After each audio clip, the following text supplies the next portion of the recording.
ইতিমধ্যেই বঙ্গে প্রবেশ করেছে বর্ষা। গভীর নিম্নচাপের জেরে টানা বৃষ্টির প্রভাব লক্ষ্য করা যাচ্ছে। আজ সকাল থেকেই পূর্ব মেদিনীপুরের দীঘায় প্রবল জলোচ্ছ্বাস। জেলা পুলিশের তরফ থেকেও সকাল থেকে মাইকিং করা হয় সৈকতে।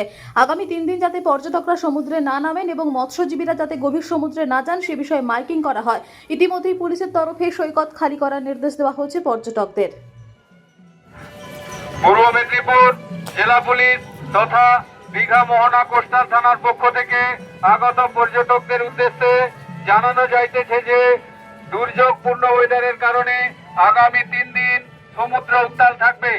তাই সমুদ্র স্নান থেকে বিরত থাকবেন ও গভীর সমুদ্রে মৎস্য শিকারীরা মৎস্য শিকার থেকে বিরত থাকবেন।